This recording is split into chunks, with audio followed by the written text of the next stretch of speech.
दयाल अनंत सुख सम्राट आदि सदगुरु सर्वात्माओं के सदगुरु सर्व सृष्टि के सदगुरु सदगुरु सुखराम जी महाराज ने धन्य हो ब्रह्मदयाल सदगुरु दरियाव जी महाराज ने धन्य हो ब्रह्मदयाल सदगुरु बाबा जी महाराज धन्य हो टालनपुर धाम ने बारंबार प्रणाम स्वीकार हुए। राम सभा में सभी को राम राम सा सभी को बारंबार प्रणाम। अमर लोक सो आवे जो मरत लोक के माए गुणवे गुणमति देख जो कृपा की जो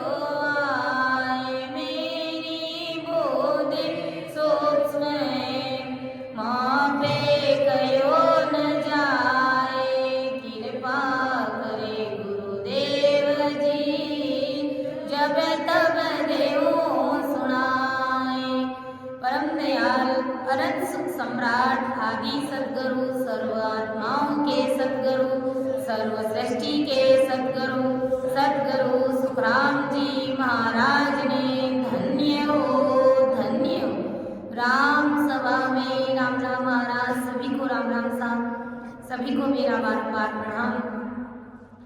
आज की सत्संग में अर्थ करने में समझाने में किसी भी प्रकार की मेरे से त्रुटि रह जाए तो सभी से मेरा निवेदन रहेगा, मुझे क्षमा करें एवं मेरा मार्गदर्शन अवश्य करें, क्योंकि ये गुरु महाराज का ज्ञान है, बहुत ही अथाह है, बहुत ही गहरा है और मेरी इतनी बुद्धि और समझ नहीं है कि मैं महाराज के शब्दों का अर्थ कर सकूं, आप सभी के समक्ष रख सकूं।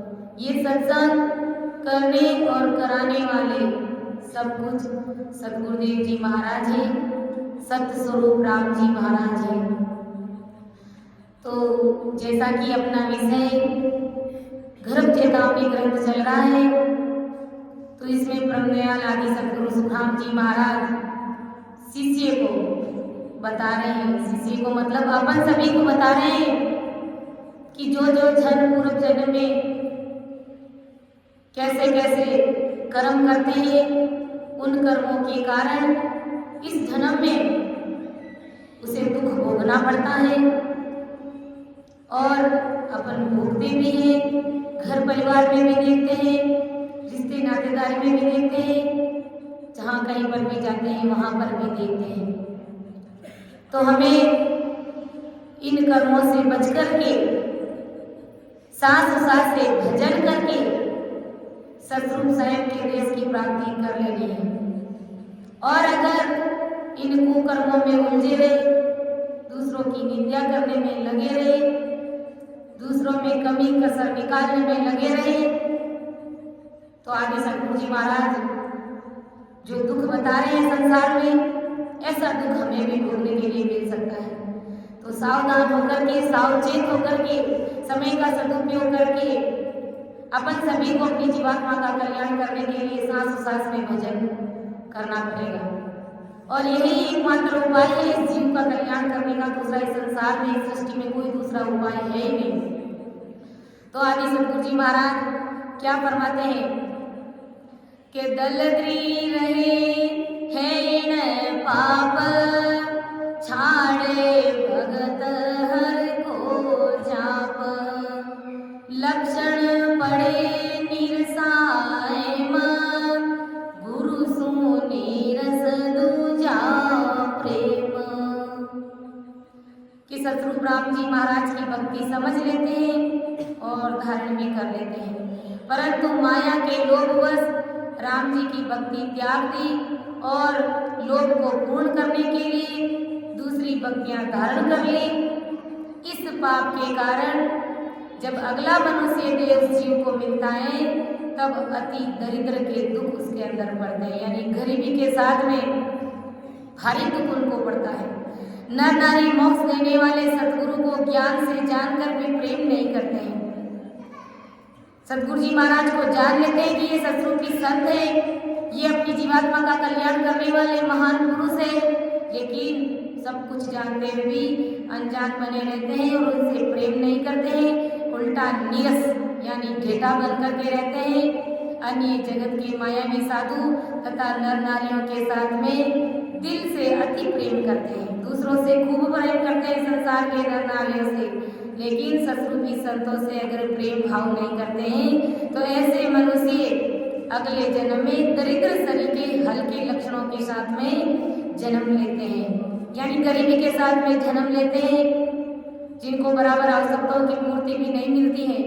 नर नारी मोक्ष देने वाले सतगुरु को ज्ञान से जानकर भी उनसे प्रेम नहीं करते हैं, उल्टा नीरस बनकर रहते हैं, यानी ढेटा बन करके रहते हैं और अन्य जगत के मायावी साधु तथा नर नारियों के साथ दिल से प्रेम करते हैं। ऐसे मनुष्य अगले जन्म में दरिद्र शरीर की हल्के लक्षणों के साथ में जन्म लेते हैं। तो लंबटी होवे हेण पाप, सतगुरु संगम निंदे आप, ऐसी रहे दिल में जान, उर में और मुख में बाण।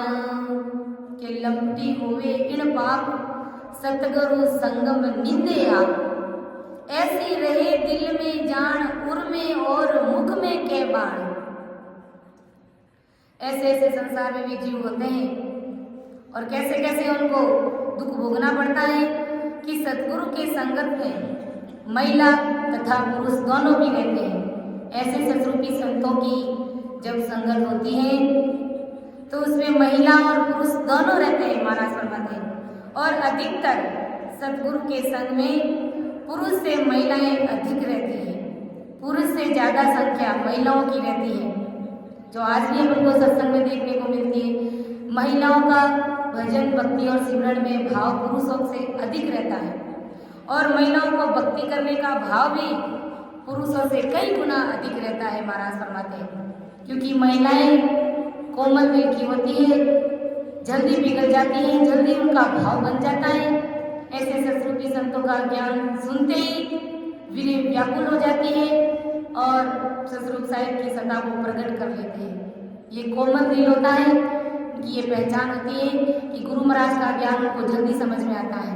इस कारण वे सतगुरु के इर्द गिर्द यानी नजदीकी ज्यादा रहते हैं, क्योंकि स्त्री का दिल कोमल होता है, वो गुरु महाराज का ज्ञान सुनती है तो वो गुरु महाराज से प्रेम करती है, गुरु महाराज के प्रति भाव रखती है, इसलिए वो इर्द गिर्द नजदीकी में ज्यादा रहती है। ऐसे निर्मल महिलाओं के प्रति निर्मल सतगुरु के साथ का नीच भाव यानी व्यभिचारी भाव जो मनुष्य मन में लाता है, जो हल्का भाव लाता है, वह मनुष्य अगले जन्म में स्त्री लंपट ऐसा निरसा लक्षण लेकर के जन्मता है। स्त्री लंपट मतलब स्त्रियों के जैसा स्वभाव बन जाता है या तो उनका, या फिर ऐसा स्वभाव उनका रहता है कि जो उनकी स्त्री कहती है वही बात दूसरों के सामने रखता है। तो ये स्त्री लंपट ऐसा लक्षण उस पुरुष में देखने को मिलता है। ऐसा लक्षण कब उनके अंदर प्रकट होता है कि जब कोई स्त्री संतों की सेवा में लगी हुई रहती है, भाव से प्रीति से वो संतों की सेवा करती है, और अगर कोई संसार का व्यक्ति उनकी निंदा करता है, उनकी निंदा करता है, तो ऐसे लक्षण उसके अंदर आ जाते हैं। जो मनुष्य महिला संत के साथ में हृदय में व्यभिचारी प्रकृति रखता है और उसे भरमाने के लिए मुख में अपने शीलपणा की महिमा करता है, ऐसे हृदय में एक सोच और मुख में अलग बात, ऐसा मनुष्य अगले जन्म में स्त्री लंपट का बनता है। ते सुने निपट लंपटी होए, दुबद्यार गुनाह बिचे जोए। ते सुन निपट लपटी होए, दुबद्यार गुनाह बिचे जोए। उरे मुख रखे निस दिन दोए, जब कुबरो हुए जोए। अब गुरु महाराज समझाते हैं कि कई लोग कुबड़े होते हैं, कई स्त्री पुरुष होते हैं जो कुबड़े होते हैं। वो किस कारण से होते हैं कि जिस मनुष्य के दिल में कुदरती व्यभिचारी स्वभाव होते हुए भी, व्यभिचारी यानी विकार भरे हुए रहते हैं, विषय वासनाओं का भोग करते हुए भी, ऐसा स्वभाव उनका होते हुए भी वो स्वयं को सीलवान समझता है और ऐसा दूसरों को भी बताता है। उसका गुरु कुदरती सीलवान स्वभाव का है, यानी जो उनके सतगुरु जी महाराज हैं वो कुदरती सील स्वभाव के हैं और वो खुद व्यभिचारी स्वभाव का है और उनको व्यभिचारी स्वभाव का समझता है। अगर सतगुरु जी महाराज सीलवान है फिर भी उनको व्यभिचारी स्वभाव का समझता है, तो ऐसे द्वेष भाव रखकर सतगुरु के साथ बर्ताव करता है, वह मनुष्य अगले जन्म में भारी स्त्री लंपटी का होता है। और सतगुरु जी महाराज के साथ बर्ताव करते वक्त जिस मनुष्य के हृदय में रात दिन एक बात, रात और दिन एक ही बात चलती है कि सतगुरु जी महाराज ऐसे हैं और मुख में दूसरी बात रहती है, यानी पेट में अलग और मुख पर कुछ और बोलता है, वह मनुष्य अगले जन्म में शरीर से कुबड़ा होता है। ऐसा ब्रह्मदयाल आदि सतगुरु सुखराम जी महाराज फरमाते हैं कि सतगुरु जी महाराज के प्रति मन में ऐसा भाव रखता है, मुख पर और कुछ कहता है और पेट के अंदर कुछ और बात रखते हैं। तो ऐसा भाव अगर सतरूपी संतों के प्रति अगर कोई रखता है तो अगले जन्म में कुबड़ा होता है। कि छुड़ावे नाम नाना विसार, इन सुन दो सरणी जे नार, जना बिछ बोध लगावे कोई, इन सुन दो से मरे घर जाए।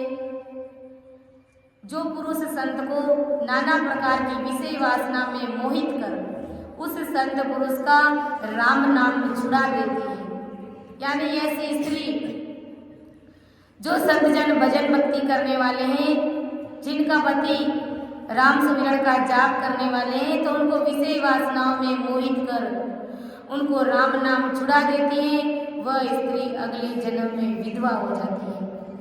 जो मनुष्य हर समय साथ में बैठने वाले रामनामी संतों को एक दूसरे के प्रति भला बुरा समझा के आपस में एक दूसरे के प्रति गैर समझ करा देता है, जिससे हर रोज साथ में उठ बैठ करने वाले प्रेमी संतों में विरोध निर्माण हो जाता है, तो उस दोष से उस मनुष्य की अगले जन्म में ब्याही हुई पत्नी स्त्री जिससे उसे भारी प्रेम रहता है, वह स्त्री उसकी मर जाती है। ऐसा आदि सतगुरु जी महाराज फरमाते हैं कि जो मनुष्य जो रात दिन सत्संगी राम सने भाई बहन है और उसके अंदर अथाह प्रेम होता है, और कोई मनुष्य आकर के इधर की बात इधर और इधर की बात इधर थारी मारी करके उन संतों के बीच में बैर भाव उत्पन्न करा देता है, उन बैर भाव उत्पन्न करा देने के कारण संतों में विरोध हो जाता है, तो ऐसा मनुष्य महाराज फरमा रहे कि अगले जन्म में जब वो शादी करके पत्नी को घर लाता है तो उसे अपनी पत्नी से अथाह प्रेम होता है, और इतना प्रेम होता है फिर वो पत्नी मर जाती है, तो फिर वो कितना दुखी होता है। तो गुरु महाराज ऐसा समझा रहे हैं कि पढ़े सो ब्रोध सुनो इन पाप जना को छुड़ावे जाप, माई सुने बाल बिछोए में संताप आवे पढ़िया सुए प्रेम, कि पढ़े सो बोध सुनो इन पाप जना को मुँह छुड़ावे जाप। राम नाम लेने वाले संतों को अपने मायावी ज्ञान में कैसा मोक्ष है यह बताकर मोहित करती है। वो कहती है कि मायावी ज्ञान में कैसा मोक्ष है, नाना प्रकार के सवाल करती है, यानी सवाल जवाब वो क्यों करती है? सतरूप परमात्मा की भक्ति को छुड़ाने के लिए, राम नाम को छुड़ाने के लिए और विषय वासनाओं में लगाने के लिए। जो स्त्री अपने पति से वो राम नाम छुड़ाती है, उस संत का असली मोक्ष देने वाला राम नाम का जाप छुड़ाती है। इस जाप से उस स्त्री को अगले जन्म में पति पत्नी करके नित्य साथ में रहते हुए भी अपने पति से भारी बैर तथा नाराजगी रहती है। यानी जब अगले जन्म में पति पत्नी का जब जोड़ा होता है उनका, तो नित्य हमेशा साथ में रहते हुए भी भारी बैर रहता है, दोनों के बीच में भारी नाराजगी रहती है, एक दूसरे से बोलते नहीं हैं, झगड़ते हैं। तो ऐसा दुख उनमें पड़ता है। कभी प्रेम से वो रह नहीं पाते हैं और रहना हमेशा उनको साथ में पड़ता है, तो ऐसा दुख उनको भोगना पड़ता है।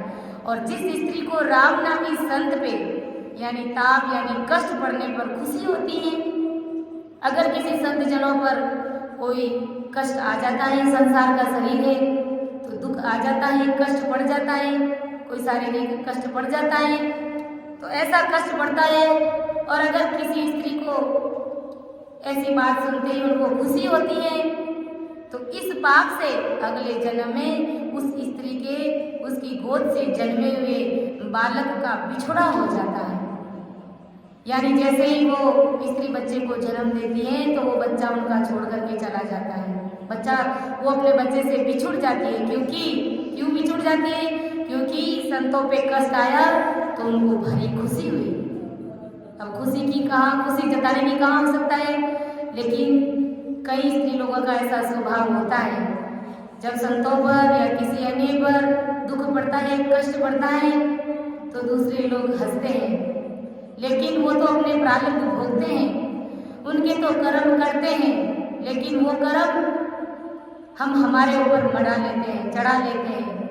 तो गुरु महाराज कहते हैं कि उसकी गोद से अगर कोई बच्चा जन्मता है तो वो अपने बच्चे से बिछुड़ जाती है, वो बच्चा उनसे बिछुड़ जाता है, क्योंकि वो अपने बच्चे से अथाह प्रेम करती है, इस कारण वो अपने बच्चे से बिछुड़ जाती है। कि बंदे सो जीव पड़े ने पाप पुलावे नामे छुड़ावे जाप, दवागण कर मेरे सो दुख सदा प्रत द्रोह दियो नहीं सुख। जो मनुष्य या स्त्री होनकाल के बंदी में से छूटने की जरूरत से ससरूपी नाम का जाप करते हैं, यानी जो संसार के स्त्री पुरुष होते हैं, जो होनकाल की भक्तियों का त्याग करके या फिर होनकाल के बंदी से छूटने के लिए ससरूपी राम जी महाराज की भक्ति करता है, ऐसे संत को जो कोई मनुष्य जाप भुला देता है, यानी अन्य प्रकार की भक्तियों को त्याग करके अगर कोई नर नारी ससरूप राम जी महाराज की भक्ति करते हैं या राम नाम का जाप करते हैं और उनको अगर कोई राम नाम भुलाने की कोशिश करता है, तो ऐसा मनुष्य अगले जन्म में गुलाम बनता है, दूसरों की गुलामी करनी पड़ती है उसे।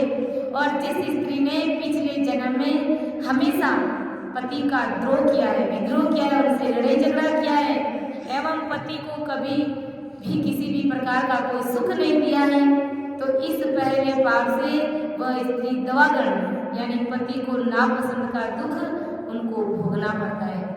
यानी नापसंद पति उसे मिलता है और पति के साथ उसे हमेशा रहना पड़ता है, लेकिन वो पति उसे पसंद नहीं है और रहना उसे जिंदगी भर साथ में, तो ऐसा भारी दुख उन्हें भोगना पड़ता है।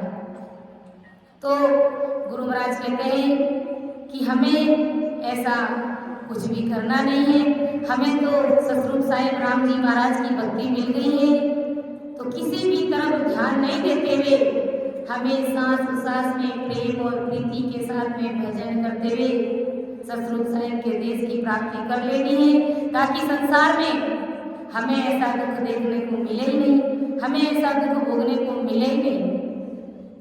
कि बुरा की टहल करे ता जानती का पर दोष लगावे आण, बुरा की टहल करे ता जानती का पर दोष लगावे आण, इन्हें सुन दोष हुए व्यभिचार चाकर चूकर दासी हुए नार। अगर कोई महिला हंस, अगर कोई महिला संत समय या फिर बेसमय जहाँ वहाँ अपने सतरूपी सदगुरु की निर्मल तथा निज भाव से सेवा करती है, दिन हो चाहे रात हो, वो महिला भाव और प्रीति से ऐसे सतरूपी संतों की भाव के साथ में निजमन के साथ में अगर कोई स्त्री सेवा करती है और ऐसे स्त्री पर व्यभिचारिणी शरीर का जो स्त्री नीच दाग लगाती है, वह स्त्री अगले जन्म में व्यभिचारिणी बनाई जाती है। कैसी बात बताई महाराज ने। इसलिए हमें किसी के ऊपर कोई ध्यान नहीं देना है, कौन क्या कर रहा है, कहाँ पर क्या हो रहा है, हमें इन बातों का ध्यान नहीं देना है। नहीं तो गुरु महाराज ये सजा हमें भी भोगने के लिए दे सकते हैं। और दासी चाकर चुकर बन के व्यभिचारिणी प्रकृति में खींचे जाते हैं। वह पाप ऐसा उस स्त्री को लग जाता है, यानी दूसरों के घर में नाकर चौकर रहना पड़ता है, दासी रहना पड़ता है और व्यभिचारिणी उसको बना दिया जाता है। क्यों? क्योंकि जब कोई ससरूपी संतों की कोई महिला सेवा करती है तो उनकी निंदा करती है, तो ऐसी निंदा हमें नहीं करनी। अगर कोई कर रहा है भाव से प्रीति से तो उसको करने दीजिए। हमसे होता है तो ठीक है, अगर नहीं होता है तो कमी पैसे निकालने की निंदा करने की हमको जरूरत नहीं है। गुना सो क्रोड़ करे नर कोई तवे सुने अवरन आगत होए, पलटी पुरुष हुए मैं नार भवानी जाप जपे संसार। कि जो पुरुष महिलाओं के साथ या महिलाओं को बर्दाश्त नहीं होता है, ऐसी करोड़ों नीच हरकतें करता है, इस गुनाह से वह पुरुष अगले जन्म में पुरुष का स्त्री बनता है। और उसने जो जो महिलाओं के साथ बर्दाश्त न हो सकती ऐसे अनेक नीच हरकतें की थी, वह हरकतें उस पुरुष का स्त्री बनने के बाद में उसे भोगना पड़ता है। अगर अपन किसी को थोड़ा सा भी कष्ट देते हैं तो वो कष्ट हमें भोगने के लिए वापस आना पड़ेगा, वो भुगतने के लिए हमें आना पड़ेगा और उसी जीव के साथ में हमें भुगतना पड़ेगा।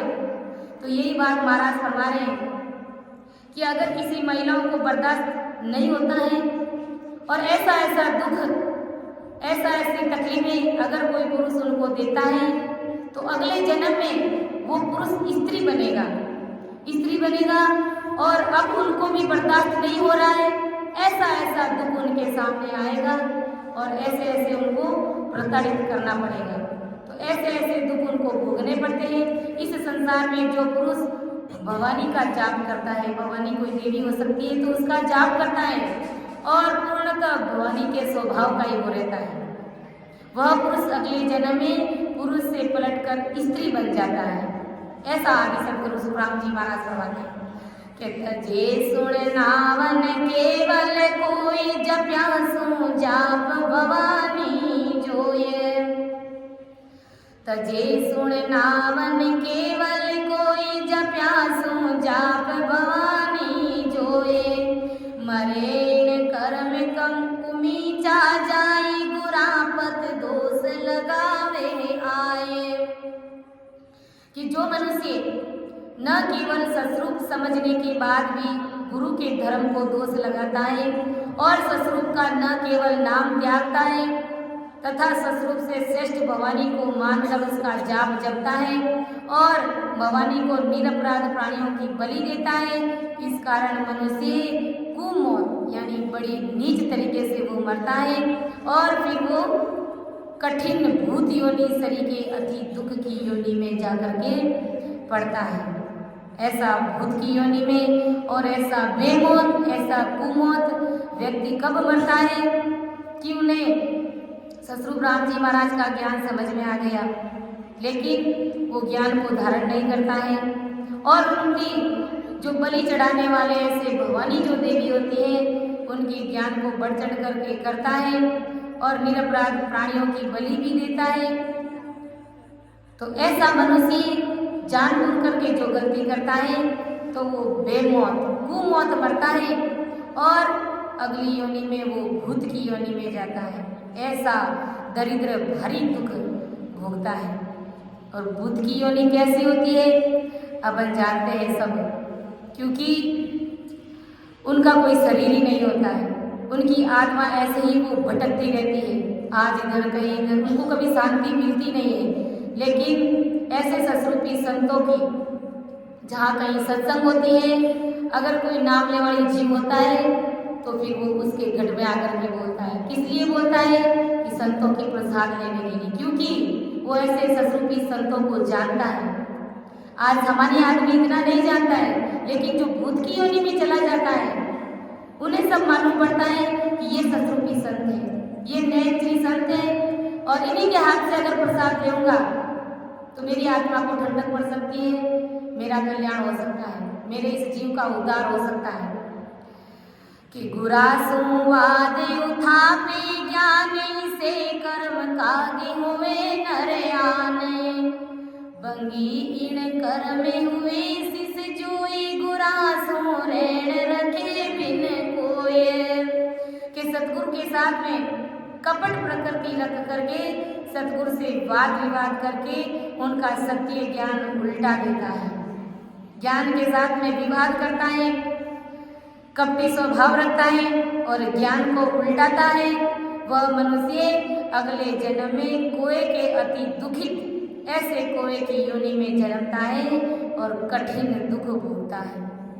ऐसा मनुष्य कोए की योनि में जाता है। कब जाता है? कि जब सतगुरु जी महाराज के साथ में कपटी स्वभाव रखता है, कपटी भाव के साथ में जाता है और सतगुरु जी महाराज से वाद विवाद करता है और जो सत्य ज्ञान है उस ज्ञान को उल्टाने का प्रयास करता है। और 84 लाख योनि में जाने वाला हर जीव कोई की योनि में जाता है, परंतु यह वाद विवादी कपटी मनुष्य उनके सलीके ही कोई की योनि में जरूर जाता, परंतु अन्य कुओं से अति ज्यादा दुख भोगता है। एक तो सामान्य कुआ होता है, लेकिन इस प्रकार की अगर गलती और गुनाह अगर कोई जीव करता है तो जो दूसरे सामान्य कुएं हैं उन कुओं से भी बहुत ज्यादा दुख उनको भोगना पड़ता है, क्योंकि संतों के साथ में वाद विवाद करता है, संतों के ज्ञान को उल्टाने का प्रयास करता है, संतों के साथ में कपटी स्वभाव रखता है, तो वो ऐसा कुआ बनता है। जो जीव उच्च आचार्य तथा ज्ञान के समझवान कुल में जन्मने के बाद भी सतगुरु को हल्के आचार का समझ करके भिन्न भाव रखता है, ऊंचे कुल में जन्म ले लिया और महाराज के ज्ञान की भी बारी समझ आ गई, फिर भी सतगुरु जी महाराज को अगर हल्के में लेता है तो वह मनुष्य अगले जन्म में मेला सर पे उठाने वाला मैत्र बनता है, या फिर अगर कोई स्त्री होती है तो वो मैत्राणी बनती है, ऐसा वो दुख झेलता है। ऐसा आदि सतगुरु सुखराम जी महाराज फरमाते हैं कि उन्हें भारी समझ है और समझदार भी है और फिर भी सतगुरु जी महाराज को हल्के में लेता है और उनसे भिन्न भाव रखता है, तो ऐसा मनुष्य अगले जन्म में मेला सर पे रखने वाला यानी गंदगी सर पर उठाते हैं, ऐसा मैत्र या मैत्राणी बनता है। ऐसा आदि सतगुरु सुखराम जी महाराज फरमाते हैं कि फूटे नर बाग सदारे मिगुरा का बेण उतापे नेम, फूटे नर बाग सदारे मिगुरा का बेण उतापे नेम, इन्हें सुन दोए डुमागर घोड़े गुरा के उठेले उदक नहीं छोड़। कि फूटे नर भाग सदारे एमी गुरा का बेण उठापे ने, यानी सतगुरु जी महाराज सतगुरु ने सतरूप के बताए हुए नियमों से जो मनुष्य चलता नहीं है, यानी सतगुरु जी महाराज जो नियम जो भेद बताते हैं उनके बताए अनुसार अगर वो चलता नहीं है तो वह मनुष्य अगले जन्म में भाग्यहीन बना रहता है। अब कैसा भाग्यहीन बना रहता है? गुरु महाराज फरमा रहे कि सतगुरु के जीव उदार कार्य में टहल या सेवा करना कबूल कर लेता है तथा उस कार्य में कुछ वस्तु देना भी कबूल करता है, यानी सतगुरु जी महाराज की सेवा चाकरी भी करता है, टहल बंदगी भी करता है, सेवा भी करता है, यानी सारी चीजें कबूल करता है। और साथ ही साथ अगर कोई चीज की जरूरत सतगुरु जी महाराज को देनी पड़ जाती है, किसी चीज की आवश्यकता हो जाती है तो देना भी कबूल कर लेता है कि हाँ महाराज जी मैं आपको ला करके दे दूंगा, परंतु जब समय आता है तो बड़े होशियारी से वह वस्तु देना और सेवा देना टाल देता है। जब समय आता है, जब मौका आता है तो वो जरूरत से जो चीज सतगुरु जी महाराज ने मांगी तो वो ला करके देता नहीं है, उस चीज को वो टाल देता है, तो वह मनुष्य अगले जन्म में डोम का यानी डोंबारी के घर का घोड़ा बनता है।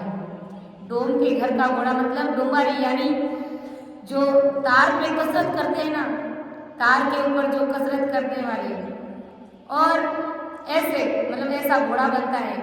और फिर क्या होता है, उनके जो छोटे बच्चे होते हैं जो कसरत करने वाले, जो सर्कस दिखाने वाले होते हैं, तो उनके जो छोटे बड़े बच्चे होते हैं सारा संसार का उनका घर का सामान होता है और खटिया, मुर्गा, बकरी ये सब चल नहीं सकते लंबे समय के लिए। यानी अगर कहीं दूर दराज जाना होता है तो ये सारी चीजें वो अपने सिर पे उठा करके नहीं ले जाते हैं। वो सब किसके ऊपर? घोड़े के ऊपर रख करके सामान लाद करके ले जाते हैं। तो ऐसा वो डोंबारी का घोड़ा राम जी महाराज उनको बनाते हैं, जिनके ऊपर 1000 तरह का सामान, घर का कह दो, छोटे बच्चे कह दो, संसार का कोई भी सामान कर दो, यहाँ तक कि जो सर्कस में दिखाने वाले जो मुर्गा, बकरी जो अपने पाँव से इतने लंबे समय तक चल नहीं सकते, तो उन सबको पीठ भर के लाद करके उस घोड़े को ले जाना पड़ता है। तो वो डोमके का घोड़ा कहलाते हैं। कभी पानी पीने के लिए कभी उनको मिलता है तो कभी नहीं मिलता है, और दूर दरार उनको जाना पड़ता है। कभी उनको विश्राम मिलता है तो कभी नहीं मिलता है। ऐसा भारी दुख उनको भोगना पड़ता है। इसलिए संत कहते हैं हरि राम गुण गाए ले जोगिया, जब लगे सुखी है शरीर, राम गुण गाए ले जोगिया, जब लगे सुखी है शरीर। पीछे आदन आवसी रे, पीछे आदन आवसी रे, पिंजर व्यापे पीर, राम गुण गाए रे जोगिया, जब लगे सुखी है शरीर, हरि राम गुण गाए ले जोगिया, जब लगे सुखी। भाग्य बनाता ने संत मिर्यारे, पढ़ो समन माई सीर। भाग्य बनाता ने संत मिर्यारे, पढ़ो समन माई सीर।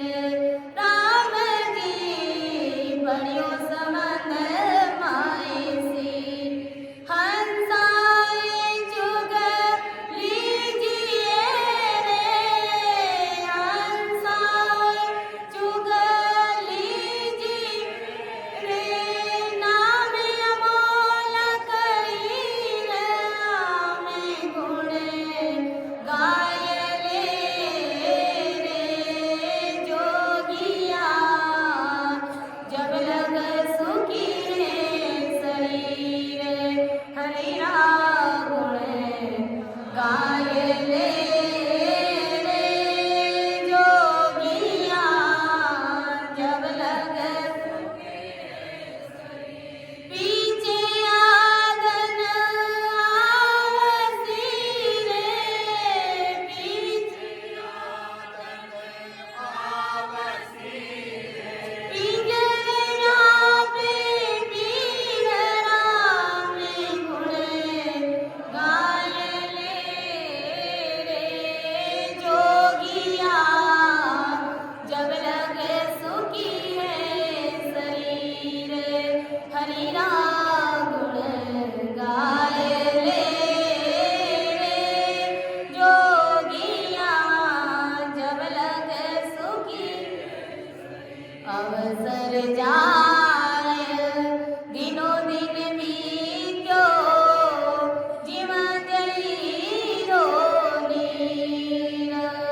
अवसर जाय दिनों दिन बीत्यो, जीव जली रो नीर। राम जी जीव जली रो पेरनन सो आवसी रे, पेरनन सो आवसी रे, इरमान सरोवर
हमें चेताते हैं कि अरे बंदा राम जी महाराज की भक्ति कर ले, राम जी महाराज का गुणगान कर ले, ताकि ऐसे टोनके का घोड़ा नहीं बनना पड़े और ऐसे जो संसार के महाराज ने नाना प्रकार के जो दुख बताए उन दुखों में नहीं पड़ना पड़े।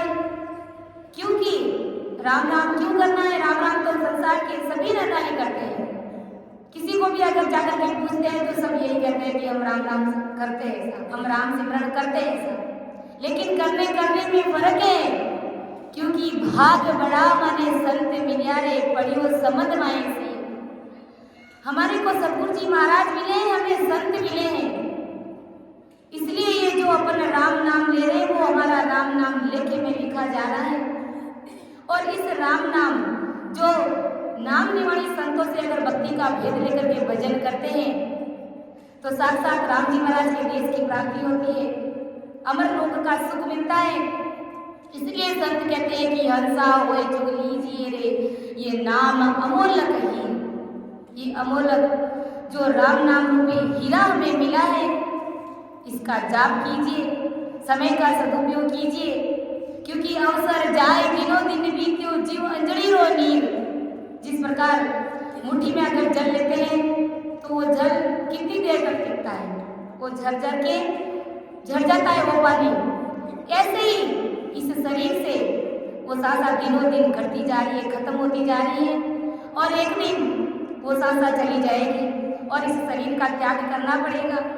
और अगर शरीर का त्याग कर दिया तो फिर ये हंसा इस मानसरोवर तीर पर आने वाला नहीं है।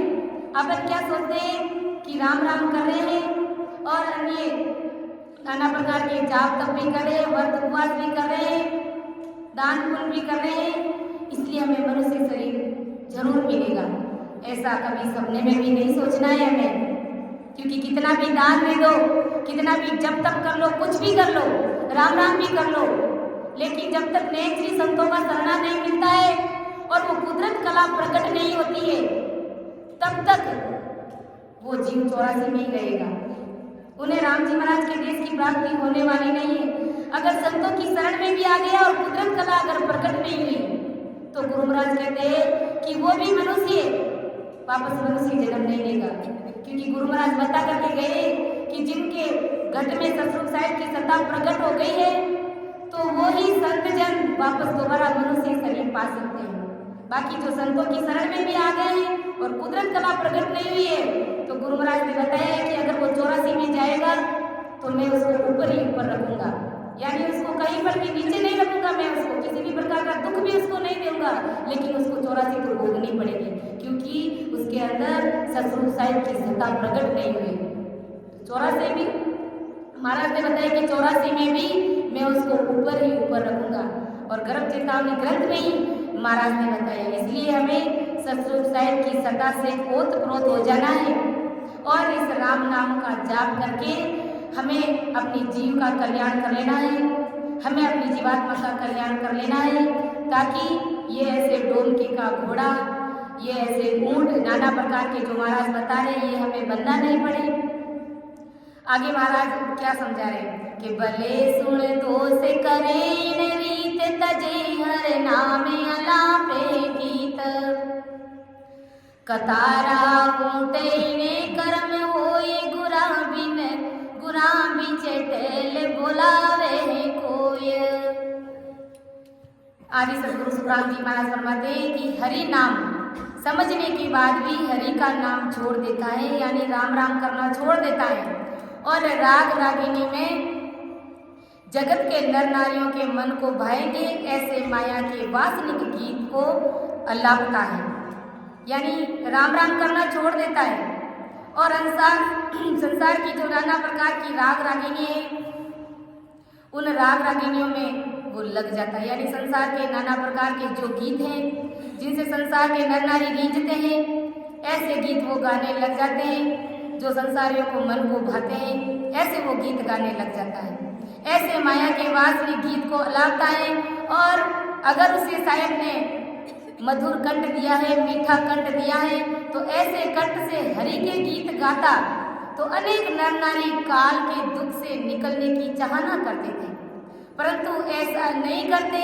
अपना कंठ नर नारियों को माया के वासनिक गीतों में रिंझवा कर खुद के साथ अनेकों के सांस भी मिट्टी में मिला देता है। अगर कंठ दिया है तो उस कंठ से सतरूप साहिब के जो हरजसवद है, जो साखी है, वो गाइए, वो बोलिए, क्योंकि ये कंठ हमें सिर्फ और सिर्फ राम राम करने के लिए दिए हैं। और अगर मधुर कंठ है तो हरजसवद गाइए, जिससे कि अनेक जीव काल से मुक्त होकर के वो जीव भक्ति में लग जाते हैं। तो कितना बड़ा ये पुण्य का काम है, मधुर कंठ इसलिए दिया है। लेकिन अपन अधिकतर देखते हैं कि जो गायक कलाकार होते हैं उनका कितना मधुर कंठ होता है और हारमोनियम के साथ में ढोल ढमाड़े के साथ में कितना मधुर गाते हैं, और फिर क्या होता है जो सुनने वाले होते हैं वो खड़े होकर के नाचने लग जाते हैं और शरीर को रिंझाते हैं। और यहाँ तक कि जो फिल्मी गाने गाते हैं तो उनमें भी अपन देखते हैं कि माता पिता तो डांस करते ही करते हैं, साथ साथ में बच्चे भी डांस करने लग जाते हैं। तो किस तरफ जा रहे हैं? तो मधुर कंठ हमें इसलिए दिया गया, मधुर कंठ गुरु महाराज कहते हैं कि हरजसवद गाने के लिए दिया है, जिससे कि अनेक जीव चेत करके काल से मुक्त होकर के अपना जीव का कल्याण कर लेंगे। तो इतना भारी पुण्य कमाने के लिए गुरु महाराज ने मधुर कंठ दिया है, और अगर उसका मिसयूज करते हैं तो गुरु महाराज कहते हैं कि नाना प्रकार के अगर फिल्मी गीत गाते हैं या फिर दूसरे संसार के कोई अन्य गीत गाते हैं, तो उससे क्या हुआ? उन्होंने खुद की सांसारूपी पूंजी तो खुद ने उन्होंने सांसारूपी पूंजी का विनाश किया तो किया, लेकिन साथ ही साथ दूसरे नर नारी है उनकी भी सांसा उन्होंने ऐसे ही नाश कर दी, खत्म कर दी। यानी उनको भक्ति में लगाया नहीं, उनको संसार के गीतों में ही उलझा करके रखा। तो गुरु महाराज कहते हैं कि ऐसे जीवों को भारी दोष लगता है। और सदगुरु किसी परिस्थितिवश अगर कोई सेवा या किसी मनुष्य से मांगते हैं और वह सेवा वह खुद की क्षमता होते हुए भी खुद नहीं करता है और चालाकी से टाल देता है और दूसरों से वो सेवा करने के लिए बोलता है, इस कारण वह मनुष्य कतारों का ऊंट बनता है, कतारों का ऊंट बनता है। और कतारों का ऊंट यानी अनेक ऊंट है जो एक ही कतार में चलते हैं। एक ही कतार में इसलिए चलते हैं कि उसके ऊपर भारी सामान लाद दिया जाता है, इतना सामान लाद दिया जाता है, फिर उनको एक ही कतार में लाइन से उनको खड़ा कर दिया जाता है।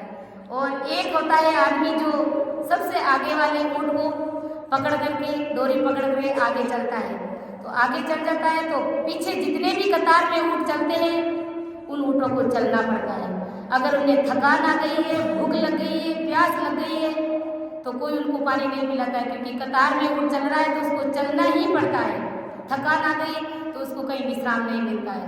दूसरे जो ऊँट चल रहे हैं उन ऊँटों के पीछे उसको चलना पड़ता है। तो महाराज कहते हैं कि ऐसे कतार का ऊँट उन जीवों को बनना पड़ता है जो सदगुरु जी महाराज की आज्ञा का उल्लंघन करता है। तो ऐसा आदि सदगुरु सुखराम जी महाराज फरमाते हैं।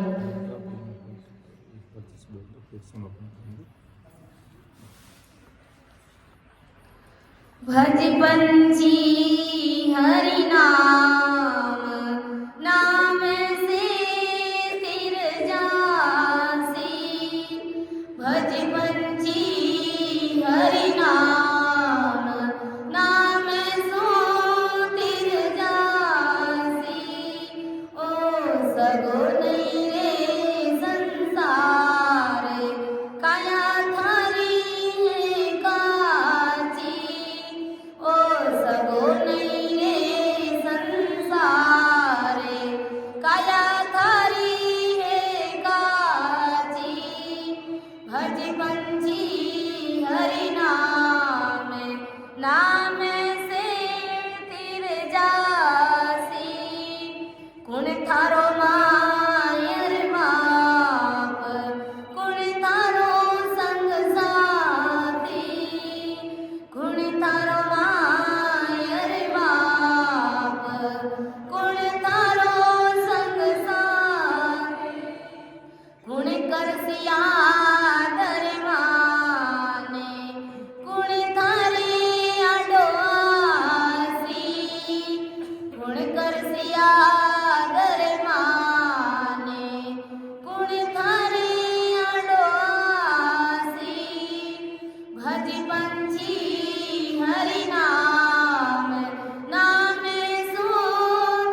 हज पंछी